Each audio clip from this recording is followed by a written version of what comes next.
Happy Sunday, Sunday, Sunday. I'm here today, and I'm very happy to be discussing some Star Wars today. And it's been a while, Helen. We haven't done a Mandalorian podcast in a little bit. We've both been busy. Of course, Helen has been doing some things, and I've been doing some things, especially been excited about The Witcher. But today we are here to talk about The Rise of Skywalker, Episode 9. And we have some things to talk about. I'm sure there's going to be very differing views in the chat, but without further ado, I'm going to introduce my co-host, Helen. What's going on? Hello, everybody. I just told Kyle that I saw it when did it come out? Thursday, I think. Mm-hmm. I saw it on Thursday, and I just came back from the cinema and watched it again. And now I watch it in English because the first time I watched it in German. Sorry. Shame. And yeah, sorry, I have to mute my phone.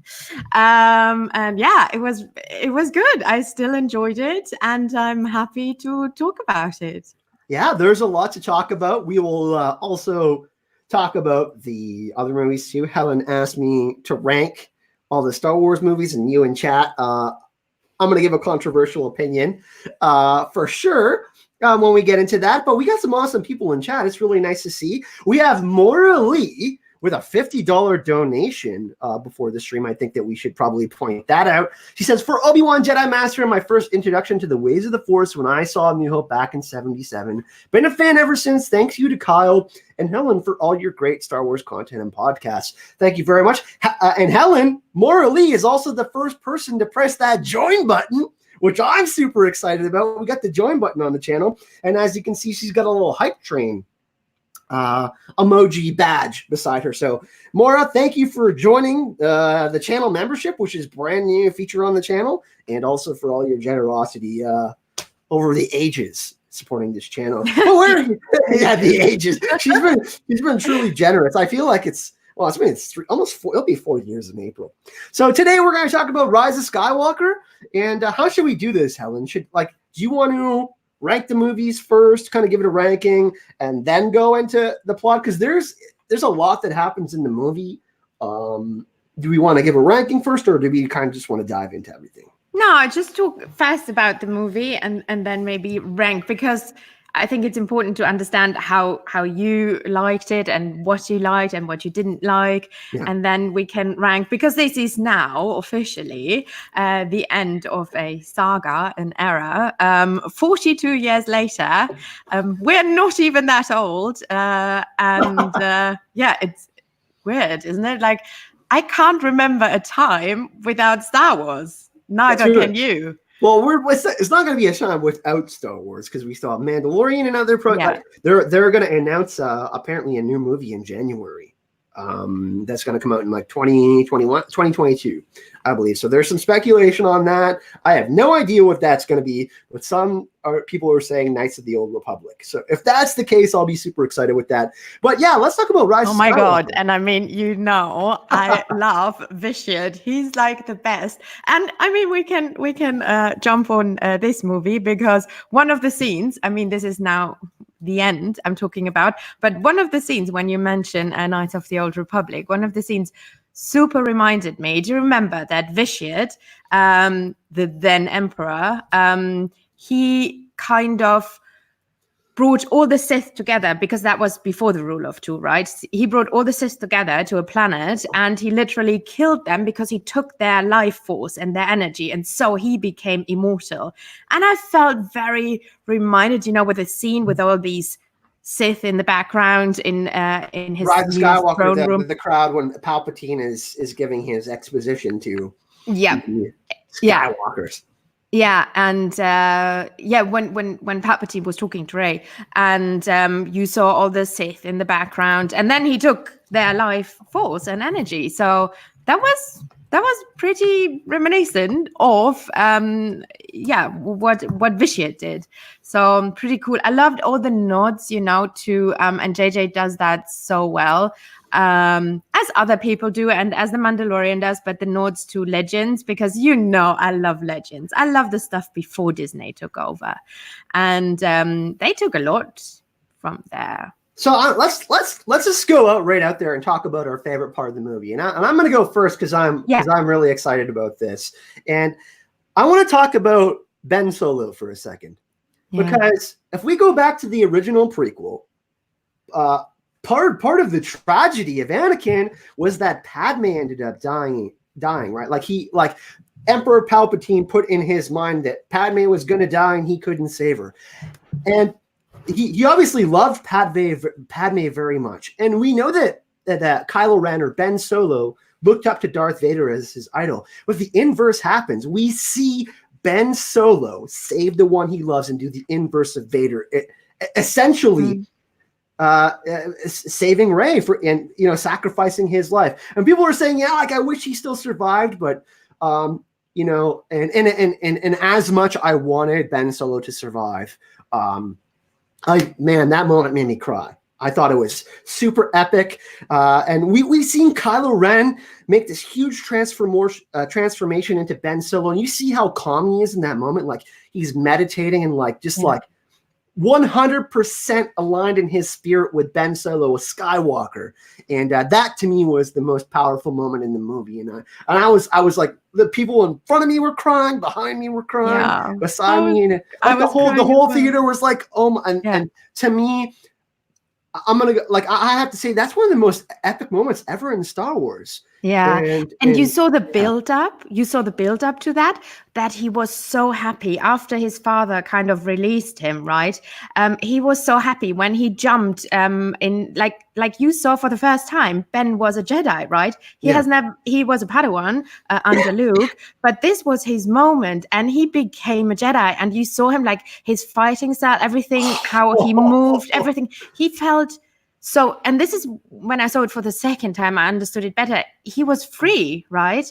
And when he ran and when he fought the Knights of Ren and everything without a weapon in the beginning. And oh my God, that scene was so Anakin's cool. How she gave him When he was fighting with Anakin's lightsaber, that to me was some of the best swordplay that we saw in all of Star Wars. And when I was like, I was just like everybody was geeking out so friggin' hard at that moment. And like you said, Helen, his style changed because he had this like heavy burden of a blade, like this thing that was about to combust. You know what I mean? It was unstable. And then you see this stable Ben Solo completely aligned with himself and confident in himself. Yeah, without a weapon, without a weapon. He didn't even have, he had a gun or something. I think I remember, but he didn't have a weapon, but he felt confident he could take on the Knights of Ren. Just the Force, yeah. Yeah, and that was so cool because that was the first time Ben was a Jedi and became a Jedi. It didn't last long, but yay, he gave us that. You know what, too? People have been criticizing the name of the movie, The Rise of Skywalker, but look. That was the Rise of Skywalker. That was the Rise of Skywalker. If we look at traditional storytelling, Joseph, the Campbellian monomyth, he literally rose from the pit and was reborn as Ben Solo. Like in that moment, he knew that he had to do this final act to save the person he loved. So I felt like that was like great story. That was great storytelling to me. Even though some people were upset with the outcome, like that was to me kind of. The highlight of the movie, really, because we talked about Ben Demption and some other podcasts that we've done. You know what I mean? And people have been like, I just want Kylo Ren to stay Sith. But I think that for me was the most satisfying part of the movie. I like that he died in the end, because if both would be alive, that would be too much Disney cheese. I think. I mean, I was never the biggest fan of the Rey character. And I think she wasn't, again, two different directors. So I think JJ wanted her to be someone. I don't think he wanted her to be Palpatine's granddaughter in episode 7. I don't think that. And then Rian Johnson wanted her to be nobody. And now she is somebody connected to all of Star Wars. This is hard to, for me to understand and to feel for her, because we get in every movie, we get told something else, or we riddle who's Rey, you riddle about different stuff. And for me, it was hard to connect to Rey. But what I loved, I know where you're going. I just read your mind. Well, Go ahead. No, I yeah. know what you're gonna say. Yeah, and what I love was that Kylo in this movie bested her. And you saw for the first time that Kylo is actually a better fighter than Rey. And I missed that because we didn't get any explanation in 7 and 8. How is she so good? How is she so powerful with like one day of training? And I love that actually Ben is the better fighter and has actually kind of more power. I mean, we don't know, but I felt it the second time I saw it. That was crystal clear. Ben is actually besting her. One thing that I found really interesting when, and this was before they had their fight on the broken part of the Death Star, was Ben says we're a dyad in the Force, Yeah. and this is when he's telling her he's like listen, I'm not gonna do this final order thing. I'm not gonna listen to Palpatine. I have this different plan, but that involves you. And he's telling her, he's like, listen, our Force bond is special, you know. And I just want to go back to the Ben Solo scene, connecting this a bit, because when Ben's, you know, he's healing her, he's also putting himself inside of her. Not, you know, knock on wood, not actually, you know, sexually, but She's pregnant. but his spirit is alive within her. You know what I Yeah. mean? And that in that moment, that memory will always be with Rey. So I like that too, because there was this huge connection between them. Because Rey said, "Hey, I wanted to take Ben's hand." In that moment during The Last Jedi. So I really like that. I like the speech that Kylo made to her. And he was always he's like, you knew that Rey always meant something to him, which and it's so crazy because Rey as a character had so many people that loved her. You know what I mean? When everything was over and they're doing their celebration at the end, people are embracing Rey. They're there. They're like, oh my God, Rey is here. We're so happy she's alive. But Ben didn't always, like, you know what I mean? There's like, how many people love Ben like that? So for him to get that moment of happiness with Rey, that pure sense of joy, that final moment was really, like, I felt that was great. Yeah, and nobody would miss, and you know, like not a lot of people will miss him except Rey now, because nobody. I mean, she might tell the story of Ben Solo now again, but I think he knew that. Like, he must have known, like, people, like, and that's why he sacrificed himself. You think that he knew more people cared about Rey? He's like, well, listen, like, my think so too. Yeah, she is, because she, in the end, she is somebody. And he always told her, you're like nobody. Nobody cares about you. Your parents didn't care about you. And then she learned all that. And this is very much about, don't go on that journey alone. This is what the movie is telling us. Don't do stuff alone. Together we can the message of hope, the message of hope that's always been in Star Wars. And teamwork and working together. And alone you can't, like, even she couldn't destroy the Emperor, only with Ben's help, right? So I think that's kind of the message of this story. And, you know, I'm like the biggest Lord of the Ring fan. This is similar to Lord of the Rings. Like, nobody can destroy the ring alone. It's like a fellowship that is needed and friends to do stuff. And that's part of the hero's journey in a way. Yeah, well, we see that iconic moment when they're both standing with their lightsabers in front of Palpatine. They're like, okay, like, the Knights of Ren are defeated, and they're like, and Ben's like, I'm committed to this. Like, let's do this. Like, he's fully transformed into Ben Solo at this point. But obviously,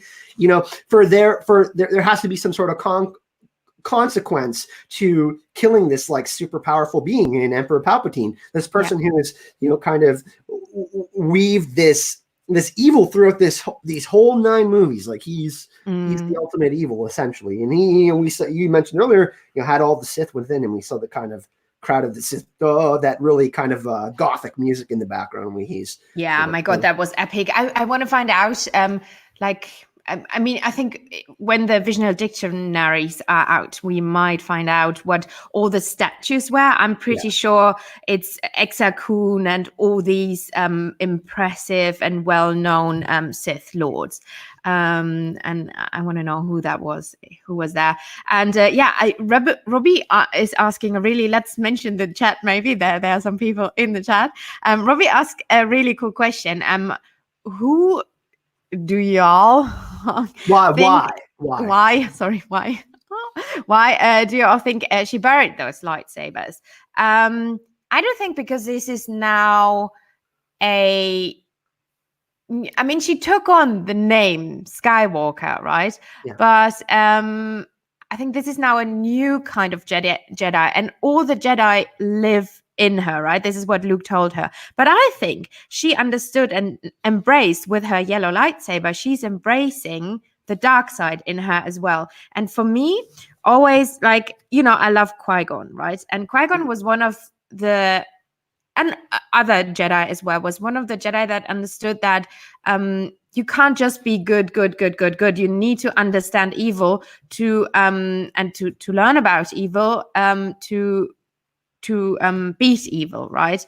And I think the Jedi were always so overly good, and I think Rey is changing that. Like, she's embracing her dark side, but she's using it to do good. And I think that was the scene. Like, the old versions of the Jedi she buried, and now she's creating a new Jedi order. Yeah. There's a lot of great people in chat. Let's do some shout outs before we move on. Yes. There's a lot to talk about. We have Jasper saying Palpatine wins. I disagree with that, actually. But like I said, we're here for a debate and discussion. I want everybody to, whether they're negative or positive opinions, put them in the chat. We have Jordy Jedi, Shadow Fox, Leah. We have Robbie Neeson, Nomad. Who else do we have? We have Maura Lee, of course, who was there earlier. Jake from State Farm. We have Hera O'Young. We have Tinkerbell. Rick Hoppy's in the chat. Jordy Jedi. Rick, woo. Nicola's in the chat. Nice to see you, Nicola. King Cat, and I'm sure there'd be tons of awesome people.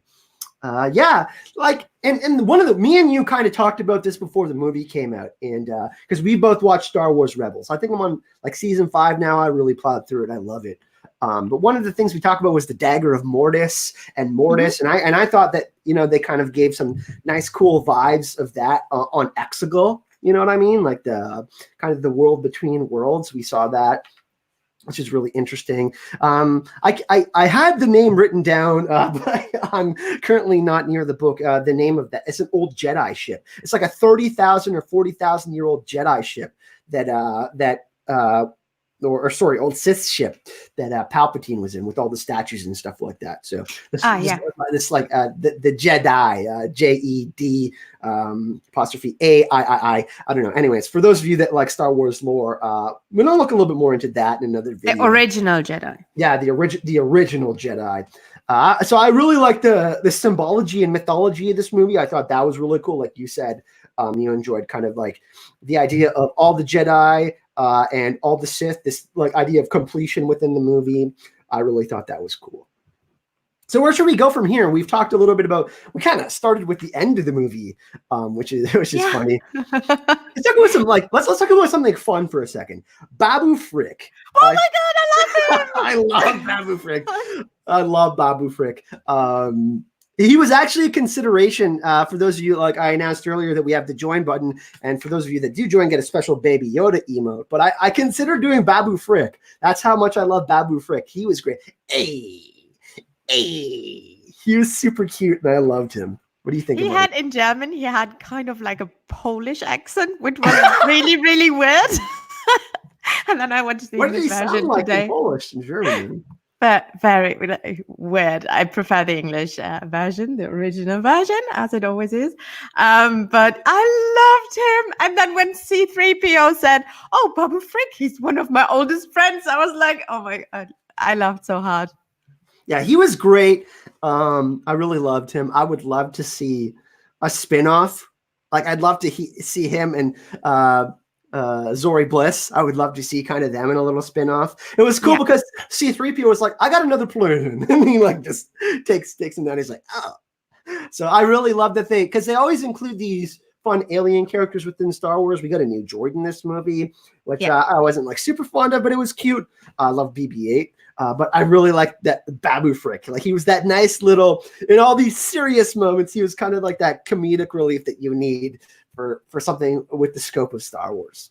Yeah. And it felt, because if you go through the Star Wars movies, if you go through A New Hope, so the original one, and then Empire Strikes Back, and then Return of the Jedi. Like the second one is always, and also the second one. So all the second ones, in a row of 3 are always like the dark ones, where kind of the evil wins. And this, I mean, we didn't have that for The Last Jedi. I'm sorry about bashing The Last Jedi, but we didn't have that, and it felt different. And now here, it felt like it was like the tone was very dark, and just literally till 5 minutes before the end, you had the feeling, if this wasn't Star Wars and Disney, you had the feeling the evil can win, Palpatine can win, and that was very Revenge of the Sith like. Mm-hmm. All the scenes with, her lying there and watching her friends die. This was very reminiscent of what the Emperor did to Luke, right? And all the strike me down and blah, blah. That was strike me down. That was basically Revenge of the Sith. And I saw somebody saying in the chat before, and I heard that from many people, and I had that feeling as well with some things that were said, like they wanted undo The Last Jedi, like JJ. I mean, he's always in interviews, he's always saying, no, I love The Last Jedi. But you felt like some, like the Poe and what's her name? Sorry, Bliss. No. Not Poe. Finn and the Asian chick. What's her name? Rose. Yeah. Rose Tico. And it's funny that you can't remember her, because she was barely in the movie. Yeah, she had like she said 2 sentences, and they put her in the second one, they put her up as the love interest, right? With the things we do for love, blah blah. And now they're like not even really friends, and it's weird. Like a lot of things felt like they want to undo The Last Jedi, and that is a bit of my critique, what I didn't like, because The Last Jedi is there, it exists, it happened, and yes, you need to explain a few things if you go another direction. If Snoke wasn't the baddie and now you bring in the Emperor, which I personally liked, because I always said I think this is the story of Sith versus Jedi, and if he wasn't a Sith, you need the Emperor. And I didn't like that. It's clear that he had to make some narrative choices, because The Last Jedi was so highly scrutinized. Like there's this people just it just is what it is. A lot of people didn't like The Last Jedi because there's these lots of subversions. Rian Johnson decided to go in a different direction, and I understand some of the choices that JJ had to make in this movie, because they knew they had one movie left, right? Yeah. So they kind of had to make this one not standalone, but they had to make some choices where, I mean, some characters' plot arcs just have to get sacrificed. I mean, I would have personally loved if the movie was 3 hours long. They could have added another 40 minutes. Yeah. I mean, added another 40 minutes, kind of like a Avengers Endgame type of scenario. They did that for Avengers, exactly. Or actually, they split Avengers in 2 movies. Carl. Yeah. I mean, 2 3-hour movies. I think they could have even done a 4th movie, but then it's like, okay. The trilogy, yeah. So I kind of understand. Like, I'm with you on that. Like, I think the pacing, there was obviously a huge pacing problem with this movie. Like, how they get from point A to point B was an issue, because it's just like. Don't get me wrong. I actually really liked the first part of the movie, where it was Return of the Jedi-esque, where we have the stuff with the Jawas and Boba Fett and the Sarlacc pit, all that. There's definite nods, to Return of the Jedi, which I loved. But there was kind of this clear, like, it was really hard to get from the one point to the other, and you can kind of see that in the movie, I think. Yeah, and somebody in the chat, George Hatto, sorry if I butcher your name, he said exactly the same. Also, no explanation about how Palpatine had children, let alone grandchildren, and how he survived. I mean, the children thing, that's in Legends, actually. He had a son in Legends. They took that from Legends, because I think it was not the mother, I think it was the father that was related to Palpatine. I think they said that. So that's also from Legends. So, but then you can't expect people who just watch the movies to know all the bloody damn Legends books that are out there. Also with the cloning and everything. They didn't have time or take the time. I mean, Palpatine explained a few things, but I read almost all of the books and all the visual dictionaries. And I would say I speak Star Wars pretty fluent, but I didn't get a few things. Well, one thing that, that's kind of been discussed, I was on Twitter a little bit, Helen, is the whole oh my God, don't go on Twitter. Yeah, It's I know it is evil, but listen to this. We didn't find out if Anakin was created by Palpatine either, the whole midichlorian thing. And I think that's kind of, but the one thing that Palpatine does say is like, I was every voice in your head. He was trying to tell him like, hey, I've been this influence on you. And he even does Vader's voice. So we know that Palpatine had a strong influence over all of these different characters, but we didn't, I think it could have benefited, like, what was the hour, 2 hours and 10 minutes? It could have benefited from another 20 minutes where we maybe get like a little bit of like a 5-minute scene between Kylo and Snoke meeting, and then like Palpatine, you know what I mean? Because he Snoke wears that ring, and he's, you know what I mean? Snoke had a clear influence on Kylo. So there could have been this like another 20 minutes in the movie where they give a little bit more backstory. Go back, and I thought that would have been great, and they could have done that earlier in the movie. But and I think you don't need to buy visual dictionaries to understand a movie. And they set up so many things, and with the prequels, like you said, with the midichlorians and with the midichlorian count and blah blah, and now they're having that on a TV show as well in The Mandalorian, using that. And here they don't give any explanation, because I think that still till today, if you're a Star Wars fan or if you like Star Wars, the movies are your first touch point, I would say. I don't think you say movies, Helen. We've like the Mandalorian TV show. We were talking about that earlier. I think television is the way forward for Star Wars. You know what I mean? Because look, I know a lot of people have been kind of giving Mandalorian a hard time, the length of the episodes and stuff like that. But still, like, when you have more time to tell a story, like, it's really hard to say like, oh, we can tell all of this story in 8 hours, 7.5 hours. Now we've been blessed with all of these TV shows like Game of Thrones that have like 7-8 seasons where they can stretch out this amazing lore and this backstory and these characters and really kind of give it give them the proper due and exposition that to these worlds. And I just think, it was like, that's what I kind of feel like I wished. And maybe this is just me wanting more Star Wars, you're but I would love to see, obviously it explored more, but this is what we get. We get a trilogy. So it is difficult to be like, oh, okay.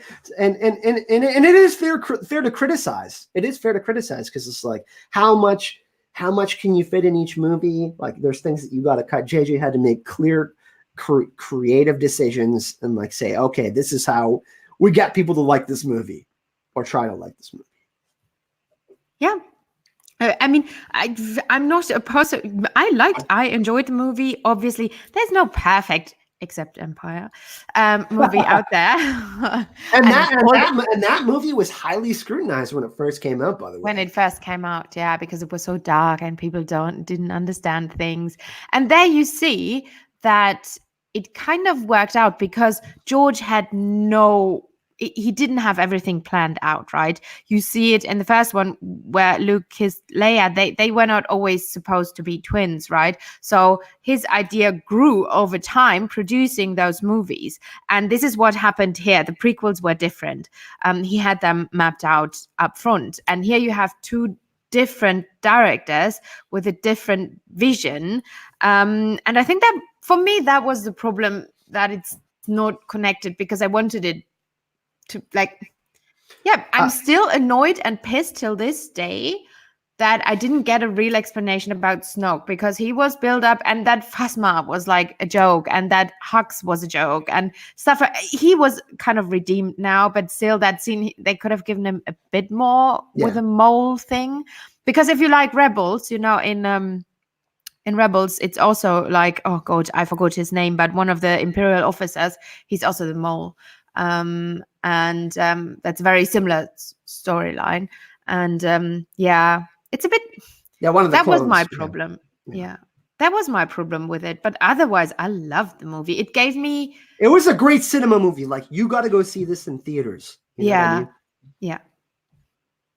So and like I really enjoyed it too. I definitely thought it was a fun movie. They had some pretty epic parts. There was a comment up here that I wanted to highlight. Helen, keep going. I want to talk Yeah, through no, this. George Hatto exactly says, I heard they're going to explain more about Palpatine in the novelization, but that's kind of a bad thing because not everyone reads the novels of a movie, and that's it.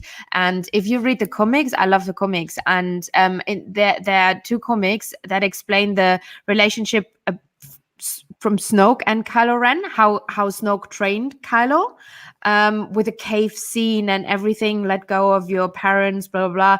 And that is really good. And then you understand more of the relationship and how Kylo became so bad and resented his father and blah, blah, blah. And, but you shouldn't need the comics to understand that. So good point, George. One thing that was pointed out in the chat was when Rey is about to when she's throwing the lightsaber and Luke catches it. It's kind of, there is this kind of undoing, like you spoke of, from some of the things at the Last Jedi, where people because he said this is not how a Jedi treats his weapon or something. Yeah, so the disrespect burn there a little bit. Yeah. There is some of that in the movie. Which is I found that funny, actually. So I didn't really have Agent But should Callus. that be Callus, exactly? But should that be the like? A lot of people will get that, and I think it's true. People who didn't like The Last Jedi kind of really like this movie and enjoy the movie. People who love the tone and that it's so different and could be a standalone movie and it had a different message. They who like The Last Jedi are not really happy with this movie, but that shouldn't be the case, right? That's not cool. I don't like that. I think one of the strongest things of this movie, and I talked about this earlier, is the mythology, right? Like in The Last Jedi, it was about this idea of entitlement that the Jedi had, that the Force was theirs. And then we see obviously kind of this, Rey is that character where, I don't want to say gray Jedi because, it's a highly debated topic. But there is this idea of kind of the destruction of both for something new to be born. Right. There's this idea, there's always this idea of rebirth in epic stories like this. And that's kind of where we're at in the end, like you spoke of with Rey, when the lightsabers are being buried. So I think that I'm really happy with some of some of the narrative decisions that they made. But it feels like if they could have made some of these, like even in the first movie, The Force Awakens, they could have put a little bit more Sith and Jedi mythology in there. It would have like this whole trilogy would have made a little bit more sense. You know what I mean? Because there are these kind of grander ideas like that. This whole history of Jedi and Sith that were explored. Yeah, that was set up. That was really well set up. You can think what you want about the prequels, but the prequels were amazing with that. Like mentioning. Have you ever heard the story of Darth Plagueis the Exactly. And that was really good. And the prequels did that perfectly.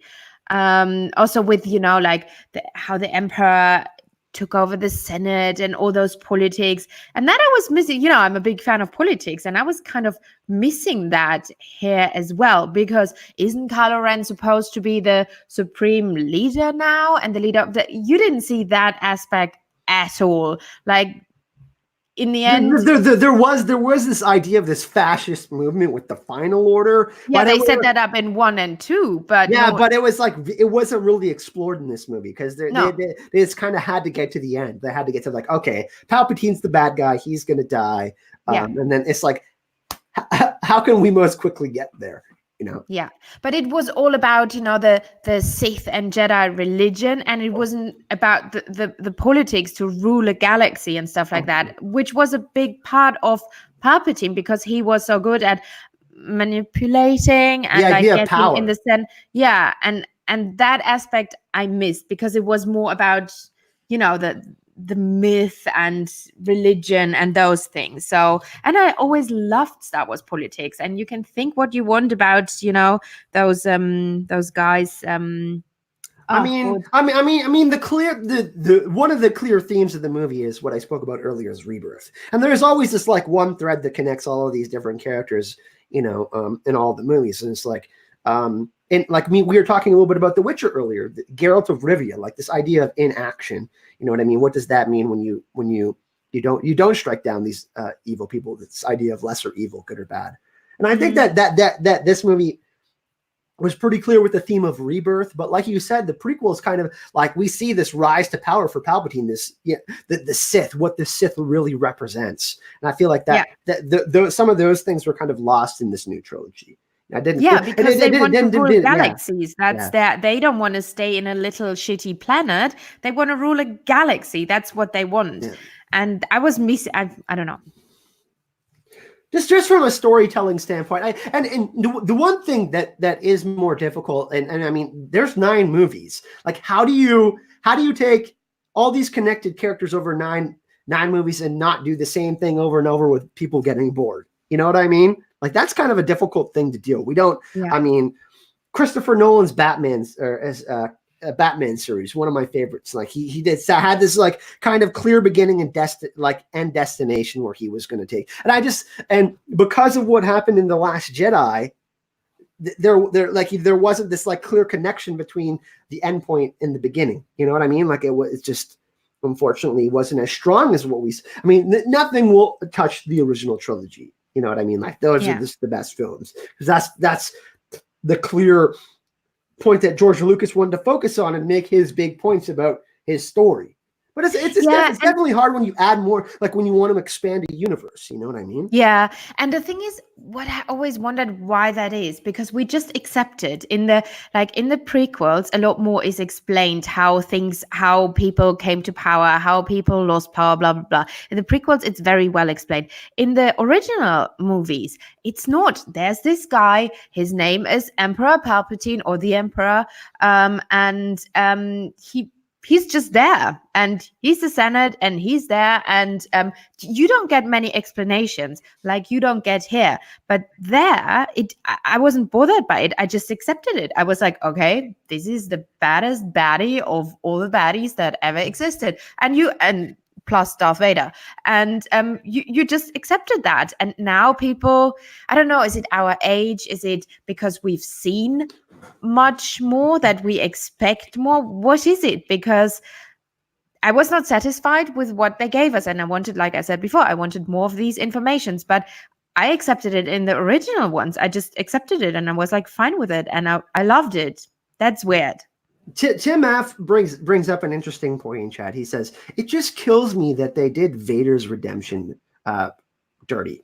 And I agree with parts of that, but also it's like, because look at what happened in the prequels. We see the Anakin, his transformation into Vader. Then we see Vader, and then his eventual redemption to what happened with Palpatine. But Palpatine survives, and then he influences his family. Again, you know what I mean?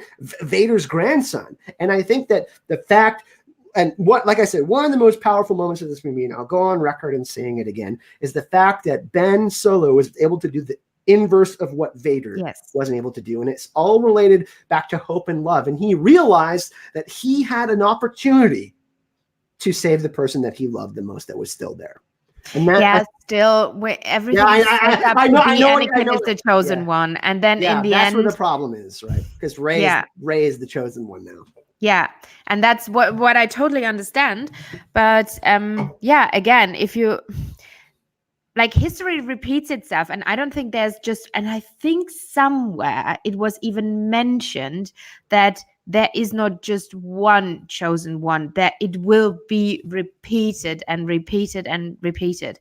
And well, that's what they did with Luke and Leia, right? Because they have this one, it's like, okay, Vader, Anakin was the chosen one, then he became the bad guy, and then we get Luke and Leia, we get twins. This idea of 2 against 1, right? You know what I mean? So the idea of but Anakin never fulfilled the prophecy. Yeah. Vader did. Yeah. So it's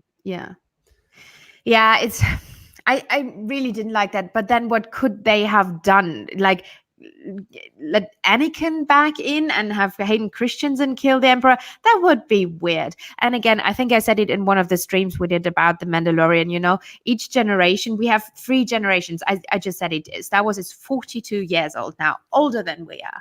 And each generation has their own Star Wars. And there are kids out there that don't care for Leia. They're like, yeah, she is some person, old lady. An old lady. Yeah, for them, she's an old lady. She's a myth, right? And they care for Rey. They grew up, those kids who see Star Wars now, they love Rey and they identify with Kylo or Rey. And this is their generation, their Star Wars of their generation. And well, we're another generation. And I think that's what Disney tried to solve. Look, I got a Kylo Ren watch on right now. He is my favorite character in the new trilogy, and you know, it's just like it's true what you're saying, Helen. We do attach ourselves to these characters, and we have this. You know, we grew up with regular Star Wars. I'm a little bit younger. I obviously saw them when I was of age to start viewing that kind of stuff, and I got right into them right away. But you are right when you say that. I want to bring up an interesting point in chat. Amy Collins Russell says the Force provides what's needed, and that is true. That is true. And we saw the Force is not good or evil. Yeah, and you see that if you we saw that in The Last Jedi. Yeah. And that's what if you love Rebels and everything, you know, the Force is not like they're Force beings, and they sometimes help the goodies, but sometimes they refuse to help, right? So the Force is neither good nor evil. It's just there, and it keeps everything in balance, and you need that balance. So the Force is not good. You know, not fully. You know, Tim F and both Amy are bringing up different points in chat. Like, this is really interesting. Tim's saying there was no build up to the Rey Ben love, so that kind of fell flat for me. So I can't accept his redemption from Ben Solo after killing his father. And then Amy's saying there was so much build up to Rey and Kylo Ren Ben. That tension, like, they're literally back to back. So it's clear that everybody has, and this is for everything, at like all movies and all television, we have a clear way that we want to see things and do see things. So it's it's like art, you know, a movie is art, right? Yeah. I can stand in front of a Picasso or a Miro or whatever, and I see something completely different than you see standing in front of there, right? And a movie is art, so live and let die, you know? Yeah, I just found that really interesting because both Tim and Amy's comments were back to back. I love you both, by the way. Just saying, I found that really interesting how they both dropped in chat at like the same time. Yeah. We have some other people joining us in the chat, some regulars. We have Wesley Mons. We have Amy, welcome, who did some writing for the channel in Game of Thrones Season 8. We see AU Packmule in the chat. Nice to see you. John, hello. We see John in chat. Sunflower Beth. We see Beth Radke in the chat. I'm trying to John Haymaker, Danny McKay, Game of Wars. Yeah, this is a cool. I figured, and me and Helen were debating. We're like, well, should we do this so early on Sunday? I told her I had to do it at this time. Usually I bend my schedule to fit Helen's, but I'm working on a bunch of Witcher videos. So I got to get some of those out later. So that's why we're doing it earlier in the day, in case anyone is. Yeah, people can catch up. And look, Lady H of the North, do you believe that all Force Ghosts' voices are of the dead Jedi, or is Wendu and Ashoka really alive? I believe that Ashoka is alive. Same. And you say Mace Windu? You mean Mace Windu? Funny that you mentioned him. Samuel L. Jackson was on Twitter the other day. He's like, I want another shot at Mace Windu. He's like, I want to do a Mace Windu movie. So he's 71 now. He's getting up there in age. I don't know what they could potentially pull off with that. But it's funny that you mentioned that because he was literally lobbying for it like last week. Yeah, and you know, I mean, I love the Grey Jedi, and his fighting technique is definitely inspired by Sith fighting. And I love him. He was Mace. If you watch Rebels, he's one of the best characters because he's a very stern Jedi. He sees things black and white. He's not a kind of in the middle kind of person, you know, like No. someone like a Qui-Gon who kind of sees both sides as, you know, like what Mace Windu is just like, this is, I hate the Sith, you know what I mean? Yeah. So, And he almost, do you think that he could have killed the Emperor? Mace Windu? Yeah. No. In that scene, in the second. Well, if Anakin wasn't there, definitely. Yeah. Yeah. But, well, but then we know he but wouldn't have died because apparently dude can fall very deep and doesn't die. Please give me an explanation. I mean, we saw Darth Maul coming back, right? But what's the explanation? What happened? So, let's actually talk about Emperor Palpatine because by the way, people, Kyle calls me. What am I called in our chat? Like Palpy's daughter. Palpatine's daughter, exactly. Empress Palpatine. Yeah. So we have like our little, like we have a private chat with a bunch of us. I think it's me, Helen, Robert, Gemma, JR, Gina. Anyways, we all give each other nicknames. Funny, Robert gave me the one of Henry Cavill with a beard, which I absolutely love. But then I renamed Helen. Helen had one, and then I renamed it to Palpy's daughter. Yeah, I'm the yoga bunny, but now I'm Palpatine's granddaughter or daughter or whatever. There's Palpy up there. Helen gave me that gift. But yeah, what do you think of Emperor Palpatine this week? Because Ian McDiarmid, the one thing that is super clear from the prequels is that his performances were just like, he was my favorite. As far as like strong performances go, he helped carry some of those movies. I mean, we just talked about how he spoke about Anakin, about the tragedy of Darth Plagueis. That was one of my favorite moments from all the movies. What did you think about him in this movie? Because he wasn't, I mean, it's clear that they needed a main antagonist, right? Like they needed to do. Because Snoke was dead and it couldn't be Kylo because they wanted to redeem Kylo. Yeah. It was for me on the Emperor Palpatine. I do like the fact that Ben got to get his redemption and all of that, but it's like hard. It's hard for me. It was like he didn't, like, I don't know. It was very similar what he did, what he said to Empire. All the scenes, like he made Rey watch her friends die, strike me down, all that is literally copy paste from Empire.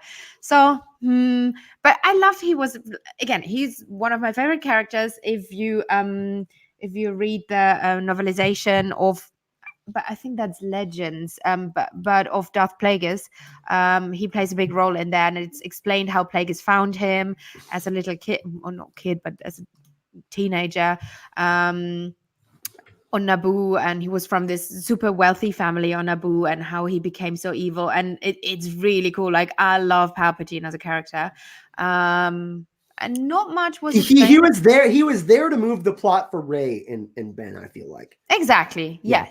Yes. Yeah. But his agenda was weird, and what I didn't get, because it's about the rule of two.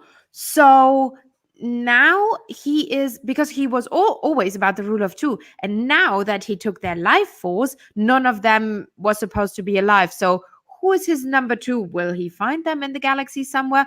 Is he now just one Sith and having all the other, like the Sith there in the auditorium? What was that about? I didn't understand that. Because he was like, I want Rey to take over, and then he's like, yeah, but that was a lie. That was, I think that was all set up. And he was telling Rey and Kylo very different things. Yeah, exactly. But so I mean, that's what, Yeah, so it was all mapped out for him. I mean, he's bloody Palpatine. He would never take, I mean, yes, he said, my essence will be in you and we rule together then in kind of your body.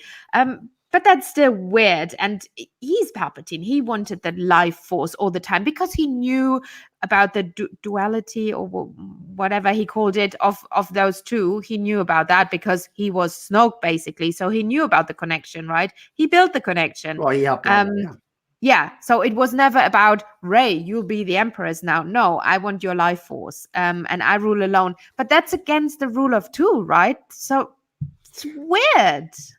I don't understand that. One of the other moments that's been brought up in chat was when all the different Jedi Force ghosts were talking to Rey. I really love that. How they pieced in all of that was who brought that up? I can't remember, but I love that. Yeah, Lady H of the North. Yeah. Lady H of the North. And then Lady H of the North also says, did the Jedi use healing power and force chokes for only Sith? Because if you watch The Mandalorian, which is right, but we talked about this in one of our Mandalorian podcasts. We talked about the idea that them kind of putting that olive branch out there with Baby Yoda trying to heal the Mandalorian with the force heal, right? Yeah. So that was pretty interesting, I think. Yeah. I think there was a clear connection there. They did put that for those people that were going to go see both. They obviously, most people do go see these movies if they're watching a TV show or vice versa. So. Yeah. And you were talking about favorite scenes. One of my favorite scenes was because I really liked not Attack of the Clones. I really liked I really liked Attack of the Clones. Kill me now. That's really funny. Because it's like usually ranked pretty low. Yeah, no, I didn't. No. But I loved at the end of the third prequel. Sorry, I might be a bit drunk by now. I didn't have just had breakfast. Yeah, I love the fighting scene of Obi, one of my favorite characters ever, of Obi and Anakin, you know, with the lava and on Mustafar. That was one of the most epic Star Wars moments for me. And you can think about what you want about the prequels. That was epic. Look at what you did, Anakin. Like he's like scathing him. You were my brother and all that. That was epic. I loved you. And the fighting scene then of Rey and Kylo on the ship, you know, it was not lava, but it was water and was very similar. Like you somehow felt now she has the high ground and all that was very reminiscent, and I love that scene. That really, really worked for me. And then his mother calling out. So that was one of my favorite. Like, I'm a very visual person and I love those visuals because yes, it was not lava, but it was a very similar that final Ben Solo scene when he knows what he has to. Oh, is Helen still here? She's lagging a little bit. Near here. When he looks at her, like the way he looks at her, it's like, whoa, like that was some Adam Driver. Can we give a round of applause for, like he did? Like he didn't get as much dialogue in this movie. I thought there might be some sort of like when Rey says Ben and he's not, like he doesn't say anything in the end, which is kind of disappointing. I didn't expect an "I love you" or anything like that, but he didn't get as much dialogue. He smiled. Yeah. You can say stuff with your eyes, and he's a terrific actor with expression and everything. He is, yes.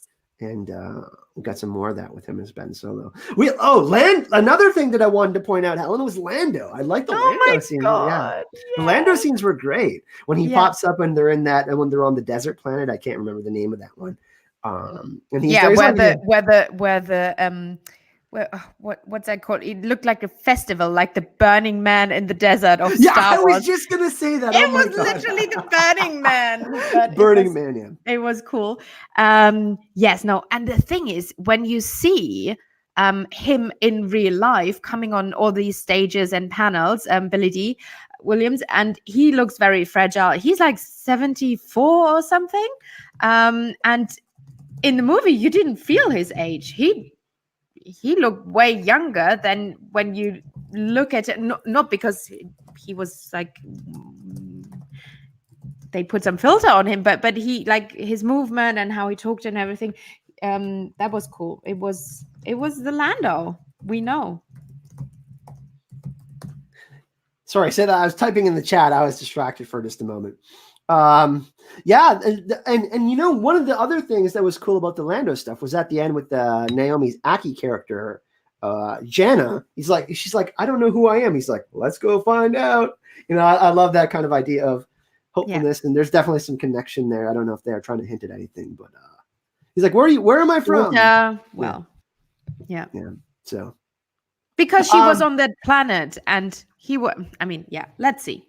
One thing that I think that we should talk about is what was Finn going to tell Rey? Because a lot of people have been discussing. I mean, Finn senses when Rey. I mean, he's force sensitive for sure, right? Like, is that what he was like?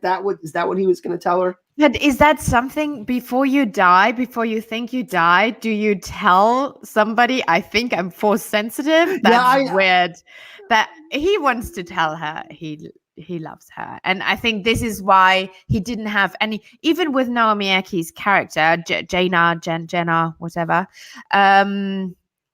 Was it more about she was a former stormtrooper as well, and him as well? I didn't feel like love connection there. I felt more like camaraderie. Is that like the brother sister ish? Brother, you know what I mean?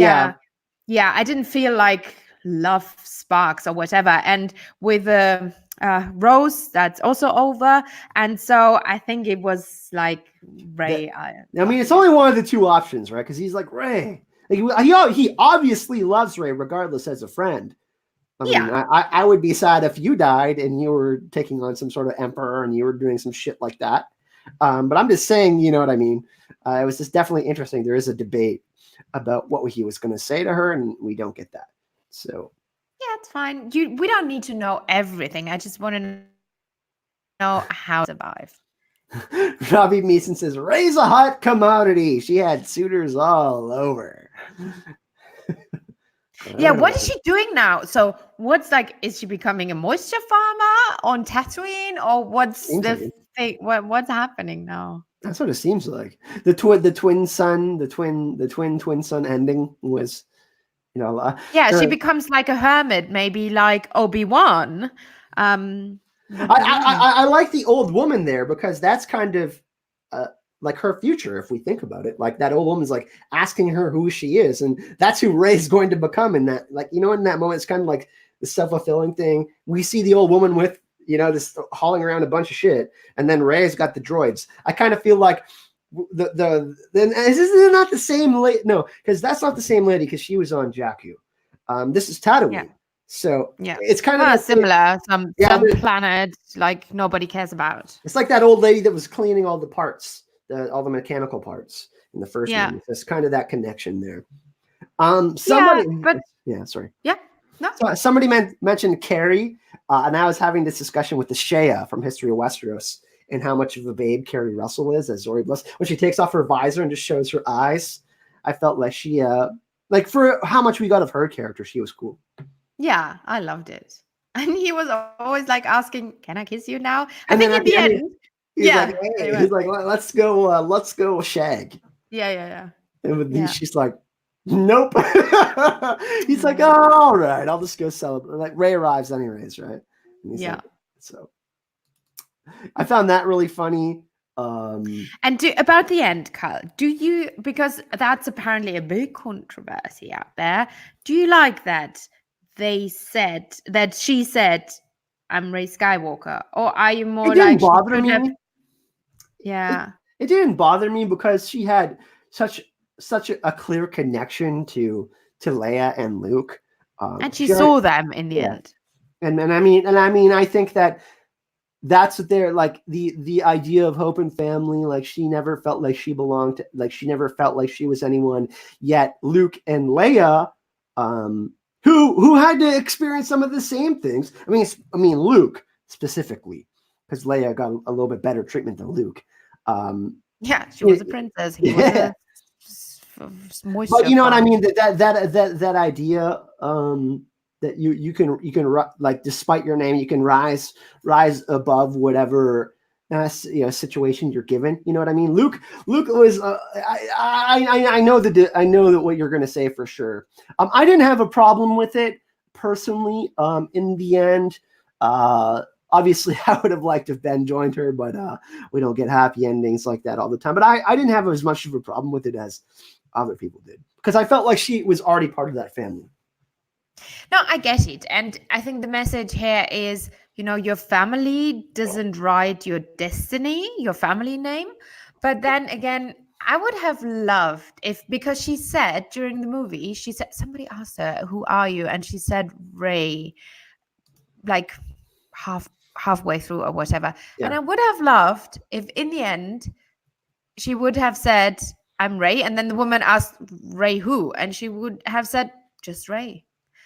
I would have loved that better than her saying... But you know what? Here's how I see this.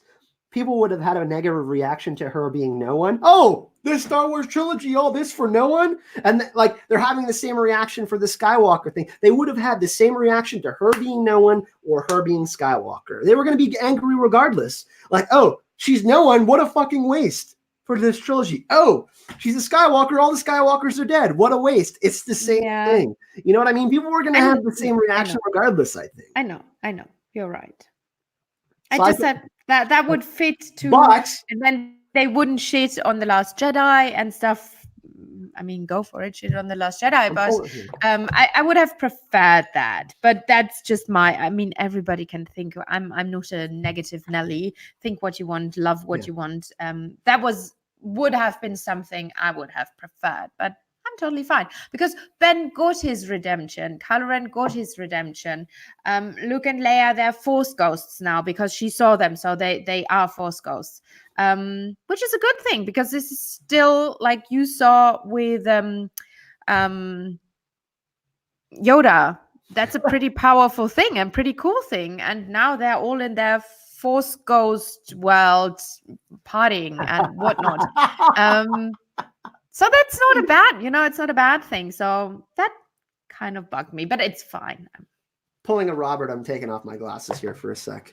Getting real serious. No. But yeah, no, I don't fault people for wanting, like people are entitled to feel however they feel about that ending for sure. In the end, she found some sort of peace. You know what I mean? People are saying, well, she didn't really get peace. She's all alone. But that's like the choice that she made to go, like, do this thing to kind of honor Luke and Leia in the end. You know what I mean? And I feel, and I was satisfied about that she at least went to honor them in this place that ultimately was supposed to be Anakin's. You know what I mean? Yeah. But and the thing is, Amy has a point, but Amy, I disagree because Amy says no. She revives the Skywalker name and some word I can't read, the Palpatine name. That's the point. Palpatine loses because his power, name, and legacy is dead. But I don't think, because I think Palpatine wanted to rule alone. He didn't. He was not looking. He wants to live. He's like Vitiate. He wants to live forever. Dude wants to rule the galaxy forever. He doesn't need children. He didn't. I don't think he was looking for somebody to take over his legacy. He wanted to live forever. So that's how I don't think that's a point of her taking the name, but that's just my view. I think the point that Amy is trying to make, though, and in that we, like this is mentioned in Witcher and Game of Thrones and other things, is that if you do things alone, the power of fear takes control. You know what I mean? Instead of hope. And essentially, what people like Palpatine want is they want you to think that you're alone, right? Yeah, that's what they say in the movie as well. Yeah, and they say that they want you to feel like you're weaker and you can't. I mean, and then we clearly say, I am 3,000 Sith, all the Sith within me, and then Rey, and then we hear the people who speak to Rey, all the Jedi are within you, and that's the last thing that Luke says to Rey. So I understand the point that Amy is trying to make in the chat. Yeah. Yeah, both are great points. Like it is left somewhat open-ended, mostly close-ended. I don't think they're going to do another trilogy where like Rey is like going to go try to revive Ben or anything like that. I think that would be a major mistake because I really like the ending. No, that should be the end now, please. I mean, we have enough. We can move on. There's this gigantic galaxy and Mandalorian is opening the galaxy. I think even if you have a series like, we'll have this Cassian Andor story, whatever that's called. I think that will not have many Jedi stuff. That will be more the Rogue One approach for people who don't need Jedis all over and the Force. And then we'll have the Obi-Wan. This is for people who love Jedi and the Force. So there's, there will be stuff for everybody. And some people were saying that people were going to have a similar reaction to what happened in Game of Thrones season 8. And I guess the thread that I want to continue for just a minute is that Jon Snow, the person who's essentially the chosen one, doesn't end up being king in the end. He gets exiled. You know what I mean? And he starts off being this bastard and living this life where he doesn't know his true name. So essentially, some people feel like, oh, okay, like that's kind of this dissatisfying thing in the end for Jon. I felt like he got peace in the end. He was with people that ended up loving him truly, like Tormund and all of that. So I was personally happy with that. But it's the same kind of argument. You know what I mean? It's like, oh, like, but it's the idea of royalty and monarchy and power, like all of these themes that are there within Star Wars and shows like Game of Thrones and The Witcher, which is what season 1 explores a lot of that too. Yeah, because we can relate. The thing is, we can relate to it, and it's a world we know, especially us Europeans. This is the world we grew up in, and this is our history. This is our cultural history. So you understand that, and you understand the struggle for power, because not every king stayed a king. They were poisoned. They were like, their brothers took their throne, their nephews, whatever, like. It's something you can relate to, and it's interesting, and it's part of it, makes it more real. It's it's like in this unknown regions and world, but it makes it real, and kind of this could be it. It's part of the reason why Poe is so mad earlier in the movie. He's like, hey, while you were out doing this fucking epic shit, we needed you here. You're our best fighter. Yet she's someone who doesn't know her name. You know what I mean? So it's like, but yeah, like I did feel like JJ tried to, I mean, and the similar kind of things happen in The Empire Strikes Back, where we have this idea that, like Hope is not going to win out. And we had this kind of, similar darker storyline in The Last Jedi that was explored with Luke and Rey and obviously Kylo. And then, JJ tried to do as much as he could within this movie to have that idea, which is probably the main theme in Star Wars, which is hope. You know what I mean? So I think that JJ did. It wasn't perfect. I'm not. And friendship. Friendship. Friendship is such a big thing there. Fellowship. Fellowship. So we're talking about Lord of the Rings now. Helen, we've talked about a lot of the movie. Do we want to open, like, we've been live for an hour and 6 minutes. Should we open up some questions to the chat and kind of go for, you got about 20 minutes in you? Can you? Yeah, I have all the time. And wait, I also want, yes, questions from the chat, please. But I also want to have my order now that this is done. I want to tell people about what is my order of what is my final verdict now, and I can give it because I saw it twice now. Last of Jedi #1. Sorry, just kidding. I'm just gonna lean back in my chair now and disappear. Okay, so can I start? Let me start. Okay. So obviously the #1 movie ever is Empire Strikes Back, and if you disagree, I hate you and I'll block you. Are you talking to me? Everybody. I'm talking to everybody. Okay, so #1, Empire Strikes Back, because it's dark and epic and I just love it. Then A New Hope, so the original Star Wars. Then it's Revenge of the Sith, because like I said before, there's so many epic scenes, especially the end on Mustafar. I love that. I love politics in Star Wars. It's perfect in the prequels. Then it's Return of the Jedi. Because I don't know, I love Ewoks. What can I say? No, and we saw the Ewoks at the end. I love that. So that was you had to notice that. Yeah, I love the Ewoks. So Return of the Jedi. And then if we can bring in the standalone movies, I loved Rogue One. So Rogue One is after Return of the Jedi. If this is not the 9 movies of the Skywalkers, then obviously I can leave it out. Then Phantom Menace, because it was the beginning of the prequels. I love Qui-Gon. I love pod racing. I loved how we were introduced to the prequels in that. I mean, yes, midichlorian count, blah blah blah, but I still loved it. I like Phantom Menace, and I appreciate the prequels more now than I did when I was younger, when they came out. I appreciate them way more now because I understand more. I'm older. As I said, love the politics. And then I would say it's a tight, I don't know, Rise of Skywalker and then Force Awakens. I think on Facebook I posted Force Awakens after I saw Rise of Skywalker just one time. Now I saw it twice. And I think I like Rise of Skywalker more than... Yeah, I do. I like Rise of Skywalker more than Force Awakens, than Attack of the Clones, because that's just shit. Solo... I love the Crimson Dawn and all that underworld stuff, but the rest, no. Then is the void and nothing, and then there's a long, long pause, and then there's then there's the Last Jedi, which I hate. I'm not going to go into all of them. I will say A New Hope and Empire are probably like, I think my first three are the same as yours.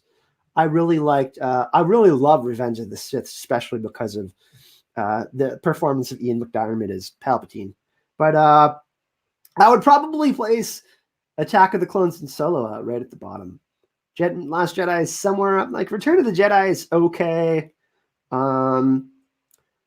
Attack of the Clones is probably I don't know. I think I like Solo less than Attack of the Clones, just because Ewan McGregor is probably my, like, I like Obi-Wan is probably my favorite character of all time. Yeah, and the thing is, I think, like, oh my god, that scene in Attack of the Clones in the arena is one of the best Star Wars scenes. Yeah.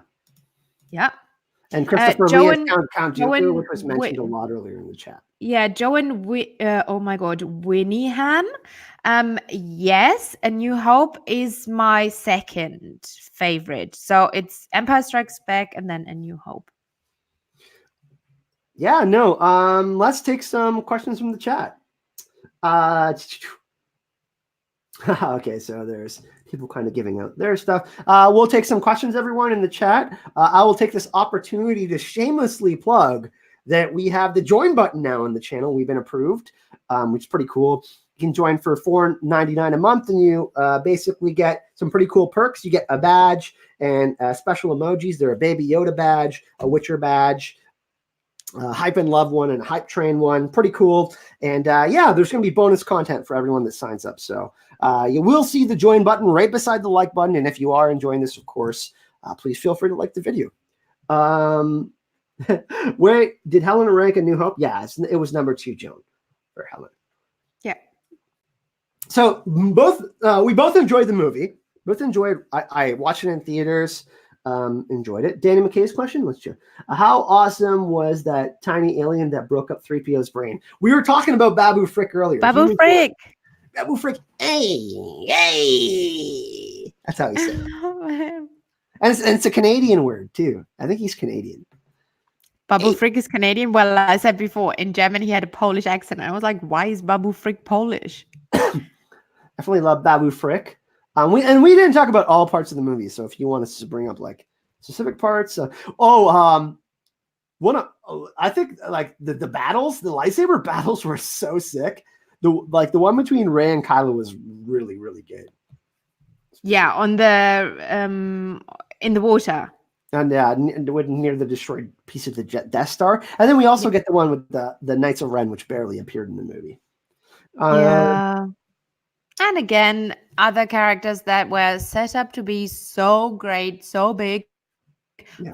Just saying Phasma. She had a whole novel and then nothing. Let's go there. I'm trying to find it. There was people are saying they love Obi-Wan. Yes. Oh yeah. No, it's sad to, like, it does feel like I do want to watch it again. It is sad that this is the end of the Skywalker saga, but it does feel like, I mean, like, how many, like, they got to create another trilogy, make it 12 more movies. Like, let's not do that. You know what I mean? Nah, let's move on. There's so much more to explore. There's so many great characters in the Star Wars universe. Yeah. So. Vasil says if The Last Jedi didn't exist, this 9th movie was going to be even better. It's definitely a side that a lot of people seem to be taking. Yeah, my side. So you are on record for like you would give it like a 7 out of 10 or something, like the Rise. Yeah, I think that's fair. Yeah. Lady H of the North says she's watching Rogue One. One thing that me and Helen we haven't done a podcast for 2 weeks on The Mandalorian, and we have done it previously on the other episodes, but it drops on the 28th, right, Helen? The next episode. Yeah, I mean, if you want to, we can do a podcast tomorrow. I just need to watch the 7th because I haven't seen it. Why don't we do a final one and incorporate all the last three episodes? Yeah, And then perfect. We'll have, Yeah. yes. So maybe we should invite Aziz on again. He was great. Or the Wolf and the Crows are supposed to come on for an episode, so we'll have them on at some point. Oh my god, that will be complete chaos, and you know it. Chaos is a ladder. Yeah. Yeah. No, overall, like I thought it was fun. It seemed like people in the movie theater were having fun, which is good. It seems like a lot more people enjoyed this movie than The Last Jedi, which is certainly a good thing. Even though that, there's The Last Jedi stands out there that are very specifically love the direction that Rian Johnson took. Visually, it was amazing. If it would be a standalone movie, it would be okay. But how he treated Luke, how he treated certain characters, how scenes like on that casino planet with those weird horses, that was just like, no, make it go away. I don't want that. Like, what the fuck? This is not my Luke. Sorry, said fuck. I've already said it a few times, just whatever. This is my first time. Now, when you make videos on YouTube, you have to declare if they're for kids or not, and I put all mine as not. Yeah, well, good. I'm talking about like Witcher and Game of Thrones and Star Wars, which has like themes of death and shit. So yeah, shit. You said shit. Yeah. Lady H of the North says, has anyone zoomed in on the ball Baby Yoda keeps grabbing? It has something important. Why don't you enlighten us? I haven't. Is it got a symbol on it or something? Danny McKay says people here were pretty excited. It got applause. One thing that was really cool is I saw on Twitter some people got married at Alamo Draft House. Funny enough, when I went and saw Solo at the two Con of Thrones ago, I actually fell asleep during Solo with my hand in a big bucket of popcorn and touched my eyes with salty butter, and I had a huge allergic reaction. So I found that was awesome. People were like getting married before going to watch The Rise of Skywalker. That was really cool. People were freaking out about Babu Frick, and I think that's just awesome. I think he's awesome.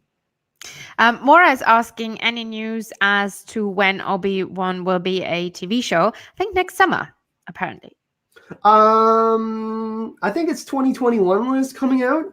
Deborah Chow. They start filming next summer. I think. I think they start filming in July. Yeah. It might be a standalone, I think. Like one season. Deborah Chow. It will be limited. Yeah. Deborah Chow directed episode 7 of The Mandalorian, which was one of the best episodes, and I believe also episode 3. 3, yeah, she did 3 and 7. So she, in my opinion, did the 2 best episodes of The Mandalorian. Yeah.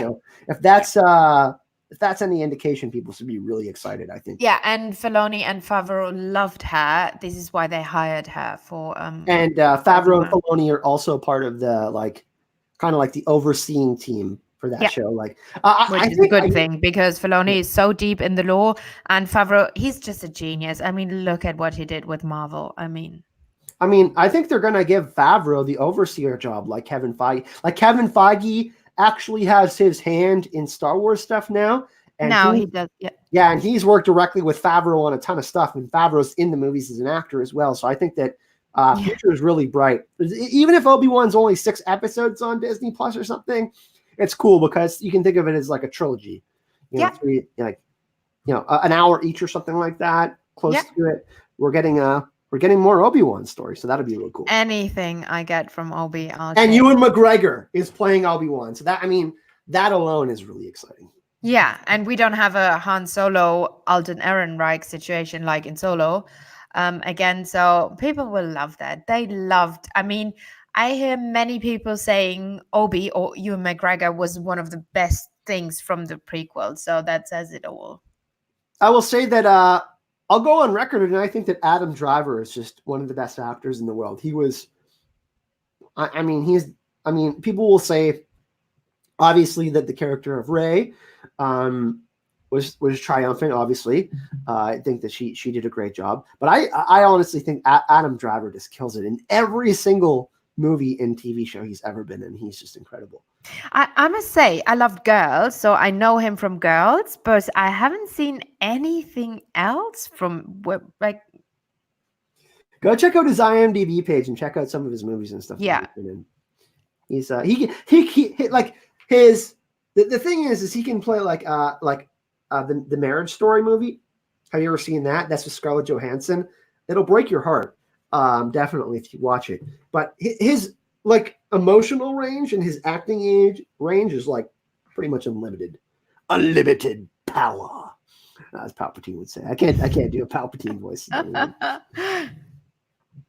Can we get us? Oh, John Williams. He made a cameo, by the way. Did you guys see that?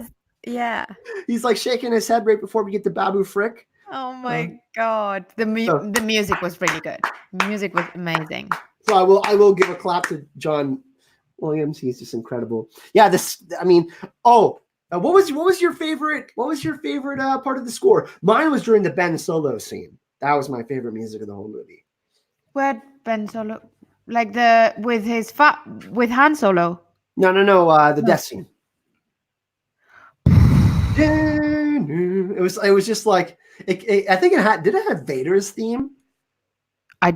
I'm not sure if it connected to some of the Revenge of the Sith Anakin Padme stuff, but it was that was probably they mixed it in. Oh, okay. I'm not sure. I'll have to go back. I have to go back and watch it again. It happened so fast. I always love Leia's theme. That's one of my favorites. Carl Childers is in chat. Oscar, where are the people are saying he's in Black Klansman. That movie got high critical acclaim. Helen, if you want to go check out something Adam Driver's in, like you said, you watch Girls, and that was a huge HBO hit. So he's that's kind of where it really started for him. Yeah, it did. I think isn't he like an ex-army or soldier, or I'm not American. I don't know all these. I don't remember. Navy, army, whatever. He was an ex-soldier, isn't he? I think it was a Marine or something. He was something.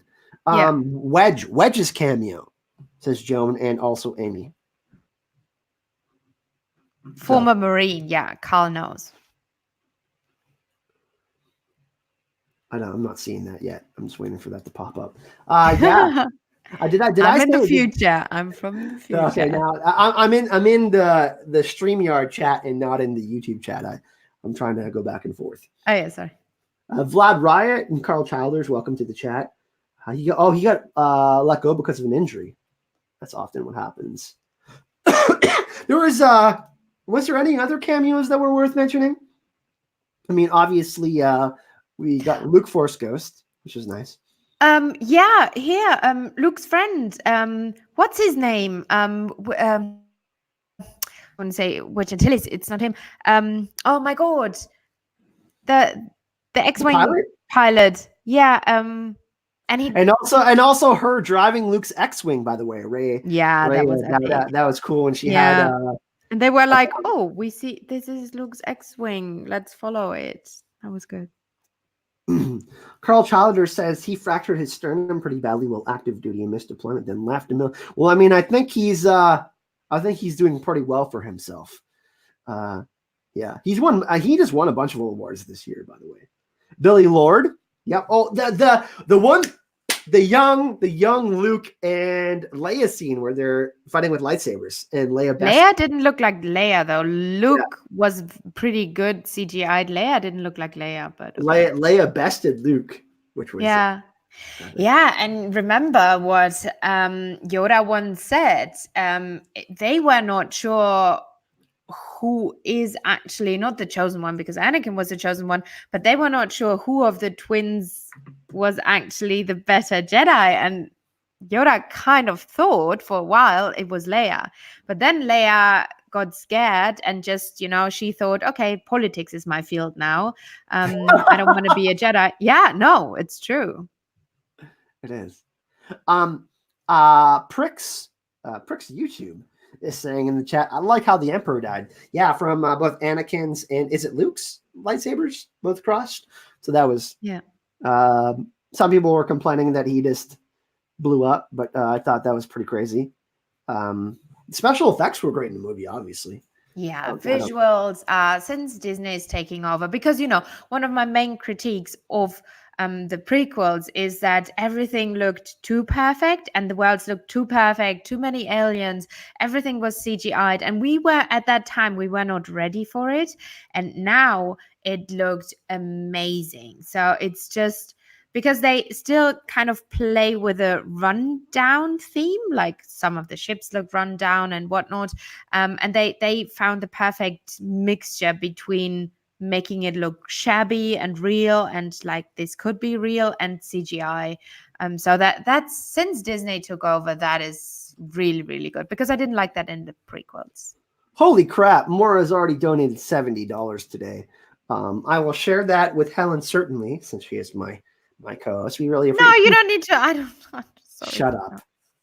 You can buy me a drink in. Oh my god! When we go to Orlando for the Some con, champagne. Oh my god. No, not champagne. I mean, we obviously go to Disneyland, Yeah. and I'll basically live in that Star Wars area. I want to be on the Millennium Falcon. I want to go to the cantina. You buy me a drink in the cantina, like the most expensive drink there. So it's funny, before we started the live stream today, we do posts on Facebook and Twitter and stuff. And on Facebook, I said, going live with Helen today, my big annoying sister. I always say, she always says I'm the little annoying brother, because I'm a single child. But it's true, Helen is also annoying. So just what? Yeah. But how do you think I survive her and Gemma and Gina? Like, it's just insane. I'm so glad I have Robert and JR. Yeah. Jesus. Especially, I mean, Robert often backs me up because I'm right most of the time, but yeah. Anyways, beyond that, yeah, we will since Con of Thrones is in Orlando, 2020. We will be going to Disneyland for sure. Have you ever been to the Harry Potter World stuff, Helen? Nah, I don't care for Harry Potter. I never read a book. I never watched the movies. Don't care. I'm not going there. That's a lie. Anyways, it's not a lie. That's a lie. In the chat, we honestly, the fight between Palps is way too short. Yeah, but we got like the badass. I agree that Palpatine didn't even appear that much at all. I mean, it was kind of hard to just.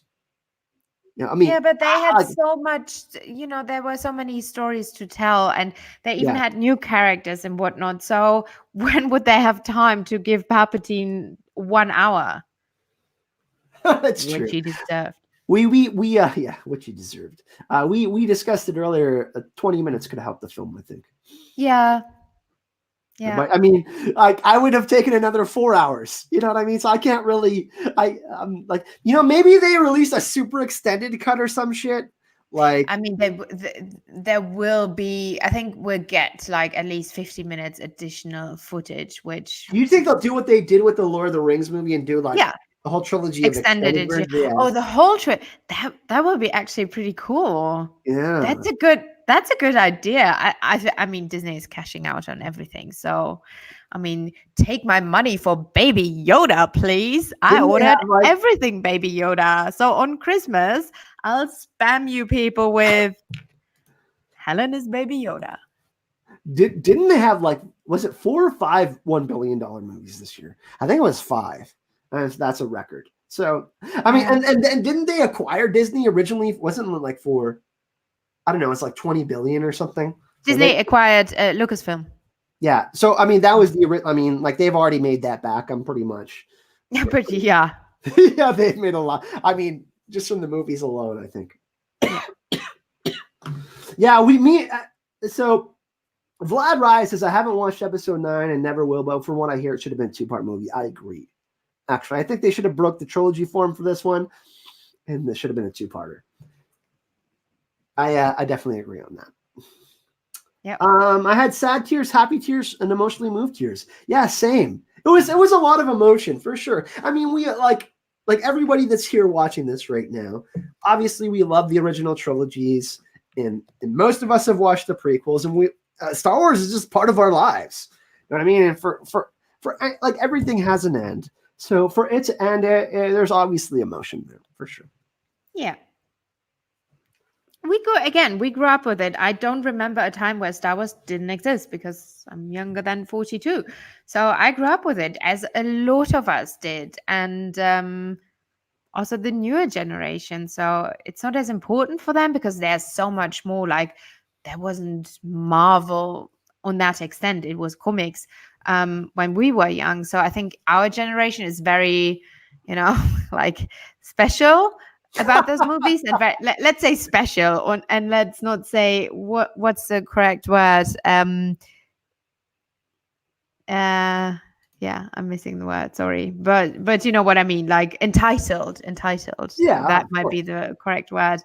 Yeah, some people are entitled, and I mean, come on, it's it's not true, it's not real, it's a movie. It should be there to entertain us and to give us something and to make our day brighter. And I mean, yes, you can disagree, but don't hate is ugly. Oh, That's Vlad, that's super sweet. He says, even despite me not enjoying The Last Jedi, and I'm not going to go see Episode 9, I'm still going to be here in the live chats because I've followed Azor since mid Game of Thrones, and I support him by being here. I really appreciate that. That means a lot. And, 2019 has been a really, really fucked up year, to be quite honest. I had a couple of good months there, but I'm saying YOLO to this decade. I'm ready to move on. And a lot of us are, I think. And sometimes that means leaving things behind, and moving on to new things. And like The Witcher, for example, which I yay. can't stop talking about.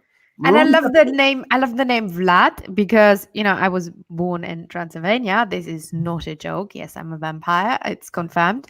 And Vlad means, yeah, Vlad the kind of Impaler. Yeah. devil. Yeah, the impaler. He was Yeah. a bad person. No, he was not. He saved the country from the Turks, so he was not a bad I have to person. take my glasses off for this one, but Vlad the Impaler. Vlad the Impaler. He was not a bad person. Look at the history books. He was not a bad person. Yes, his methods were cruel, but then it was a cruel time, and he saved his people and his country from the Turks. So. We'll save this discussion for another day, but I very much disagree with Helen on this. I told you, let's have I mean, you love The Witcher. I'm from a Slavic background, so I know a lot about, like, my grandmother. She's Russian, so she told me, like, I know all the Slavic superstitions. I read books on it, so I know a lot of things The Witcher and something like Dracula is based on. So let's have that would be a really cool topic. One thing that I've done in a poll on the community tab on the channel and also on Facebook is so people seem to be really enjoying The Witcher, which is awesome. It can be a tad confusing if you haven't read The Last Wish and the short stories and Part of Blood of Elves, which is the first novel, because there is, I don't want to spoil too much, but timeline jumps. There is kind of this, there is this storytelling with three main protagonists, and they're all happening at different times. But everybody seems to be on the train of doing a book club or something of that nature, where I do videos that give context to season 1, because there is a lot that happens, introduce a lot of new characters. So I'm going to be doing a book club on the channel, and it's going to be after I have all the reviews for each of the 8 episodes, which I plan on doing. Already written the scripts for most of the 3 to 4 episodes. So I'm going to have, I think, up to episode 4 or 5 reviewed before Christmas, probably just episode 4, taking a day off. But before the end of the year, I'm going to have the whole season of the Witcher reviewed. And then after that, I'm going to have like a Witchery style podcast live stream thing with book content and where everybody can kind of take part in.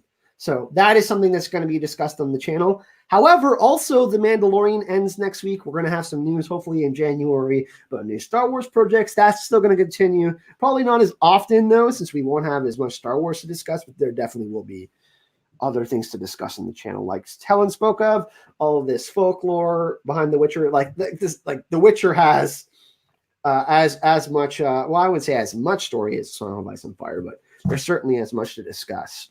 I just love it. Love the video games. Love the books. That's going to be one of the main focuses on the channel going forward.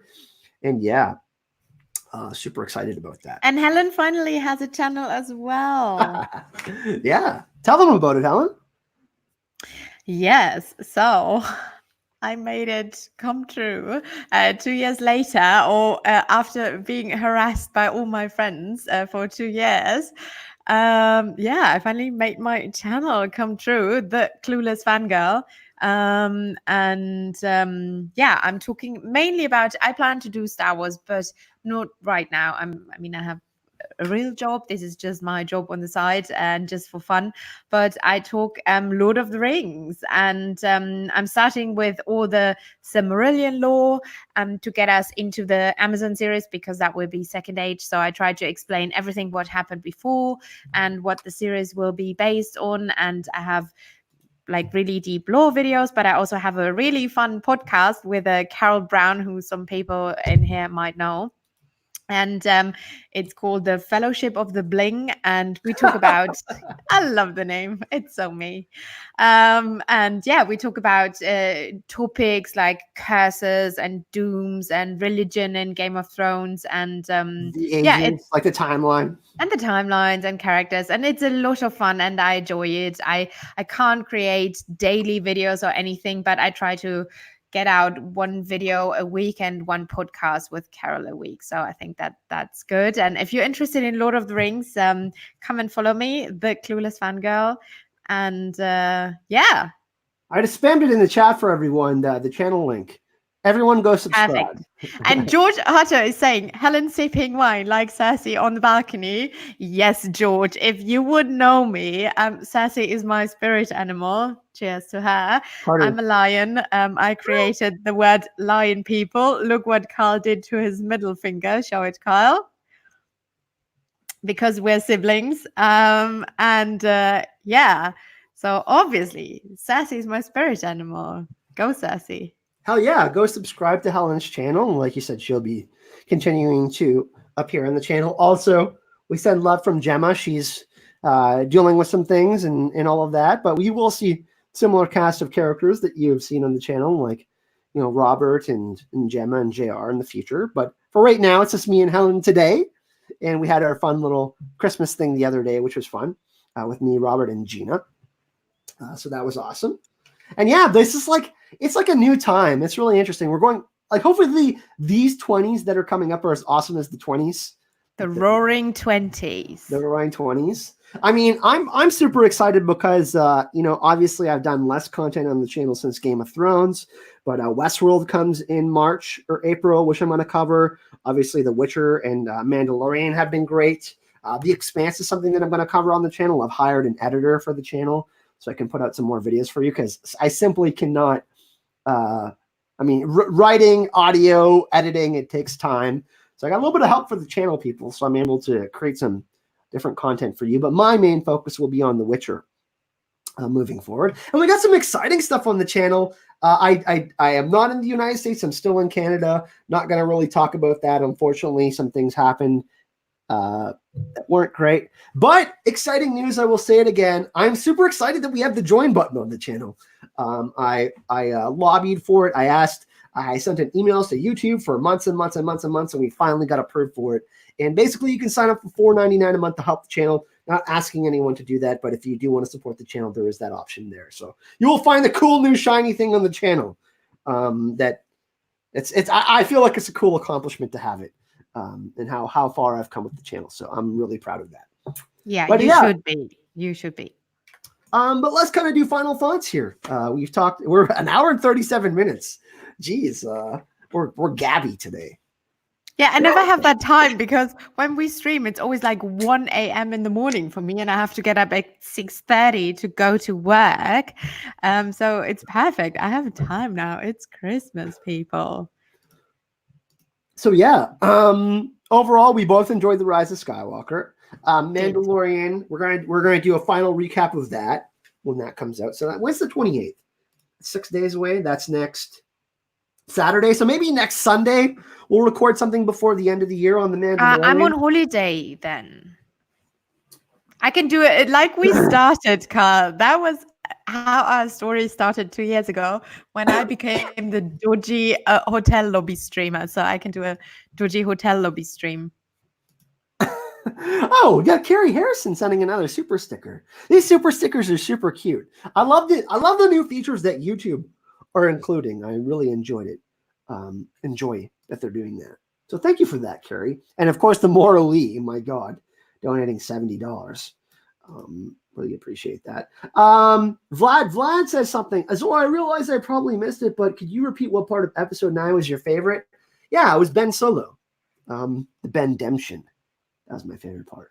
Actually, you know, the whole mythology part, I really enjoyed the Sith cave, the kind of the ancient Star Wars going way back.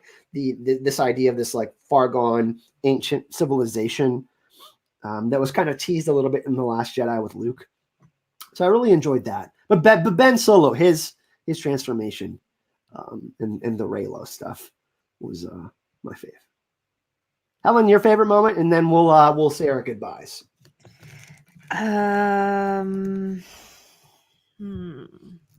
Favorite. Yeah, I know. When Lando came in, like there was no. Ooh, there you go. Wait. Helen's drunk. No, I'm not drunk. I just dropped it. Favorite was when Lando came in with literally thousands of ships, and everybody was like, "There's no hope left." And Poe was like, "Yeah, well, we have to give up now, apparently." And Lando saved the day again. And that moment, I had tears in my eyes.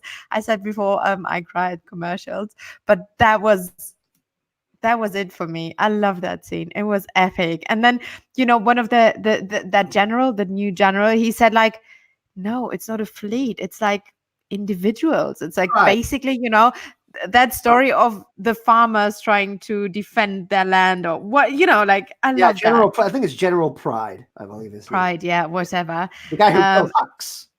Yeah. That was epic. That moment, I was like, yes. I mean, we knew it was coming, but it was so good, so epic. Yeah, the idea of hope, like I said, has always been the main theme that's kind of been the idea of family, hope, you know, power, what we do with that. And one of my favorite scenes, you know, we were talking Game of Thrones earlier. One of my favorite scenes is in the Battle of the Bastards when when the Vale army came in with the horses and the flags and they saved the day. Like the Riders of Rohan, yeah. Exactly. Or like in Lord of the Rings when the Rohirrim came in and saved Gandalf and the Rohirrim saved the day. I love these moments. I mean, you know it's coming, but it's still epic. And it gives you hope for life in general. And I love that. Yeah, there's definitely a lot of sad moments, obviously, but yeah, overall, like, you know, there is this idea of hope in the end. Of course, this will be debated forever and ever until we're gone. So overall, I enjoyed it. I thought it was fun. It was definitely epic. That's one thing that Star Wars is always epic, and it's something that I feel like if you do enjoy, you should go check it out in theaters. Like, go see it on the big screen. That's what these movies are made for. Ever since they've come out, and to enjoy it with friends and other people who love the same thing. Because my cinema on the first day it was out, that was like the premiere in Germany, and like everybody freaked and people were putting their lightsabers up in the air, and it was so good, and it's an experience of a lifetime. Yeah, it really was, and there wasn't like the theater wasn't full when I was there because not everyone knows it comes out on Thursdays in my small town. Oh, my theater was a lot of like 30-40% of the people were dressed up as Star Wars characters. There were clone trooper. Everything was there. There was a red carpet. You could take pictures. It was really, really cool. Yeah, like a lot of cosplayers and stuff like that. Yeah. So yeah, that's our Star Wars Rise of Skywalker spoilery talk today. Really, really fun. We want to at least kind of, usually this kind of thing happens on Mondays after the weekend when everybody's seen the movie, but this is an appropriate time where me and Helen could both kind of get together and discuss it, as Helen has a real job. So yeah, it was yeah. So it was really fun. Thank you everyone for joining us. Like I said, we will be back at some point next week. We don't exactly know what day. Mandalorian, I was corrected. I stand corrected. Comes out on the Friday, the 27th, the finale. Oh, It we makes can sense.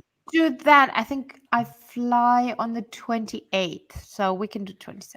Yes. Well, it comes out, early morning 27th. So we'll figure something out. We're going to give our final kind of Mandalorian season wrap type of thing. We'll talk about the last 3 episodes, and then we'll probably do like a whole season wrap. Maybe we'll do like an Easter egg video or something, kind of talking about like the favorite influences from all the different directors and stuff throughout the season. We can kind of expand on it for a few weeks, I think, before it kind of dies down a little bit. And wait, Joan's question. We'll take one more question before we leave. Can anyone explain what Finn was trying to do when he interrupted the lightsaber fight? No. I mean, we didn't get the payoff. We don't know if he was. I mean, I think it was the whole Force sensitive thing. Yeah. It was very reminiscent to episode 7, The Force Awakens, when he took the lightsaber. Do you remember? He took the lightsaber and tried to fight Kylo Ren and then was badly injured. So maybe he wanted to help. But then if somebody's fighting, you don't disturb him because he will, get hit. That was weird. That was something. It was still nice to see. We didn't really talk about the appearance of Han. That was a nice moment too. There's, we'll probably talk about Rise of Skywalker again. Honestly, like there's so much to really unpack. We'll come May. Like I have to see it again. I've only seen it once, so I have to go back and watch it again. I feel like I might enjoy it even more with a second viewing. I'm not sure. Yeah, you will. And the thing is, I still have open questions on the Sith thing. Is this now no longer the rule of 2? Is this now the rule of Palpatine? What is that? So I think we need to let it sink, try to understand what this was about, wait for the visual dictionary and the novelization, and then we can talk about it again. What I'll because do is that will explain a lot. I'll go back and try to pick some of the questions that we didn't get to. And we'll do another podcast or something. But go subscribe to Helen's channel, the Clueless Fangirl. You can go check her out. I think you can. She doesn't really do the Twitter thing, so if you want to check her out. But I'm on Instagram, the Clueless Fangirl. I post very funny boomerangs of myself. She thinks she's funny, but she's not. But I'm funny. Clueless Fangirl, Instagram, YouTube. Go check her out. I think. Do I still have the paste? I just pasted it in the chat again. I'll spam it. If you enjoyed this, of course, and you're new here, I hope you enjoyed this chat. We were it was like, jumping all over the place. That's kind of what we do here. But yeah, if you enjoyed it and you're new to the channel, subscribe. Of course, if you want to support the channel, like I said, we've got that new cool shiny join button. You can do that. And what's your videos? That's the next thing that's coming up with the channel. So that's actually what I'm going to do right after I'm done chatting with Helen here for a minute. I'm going to work on my Witcher episode 2 review. So that should be out in about 3 or 4 hours.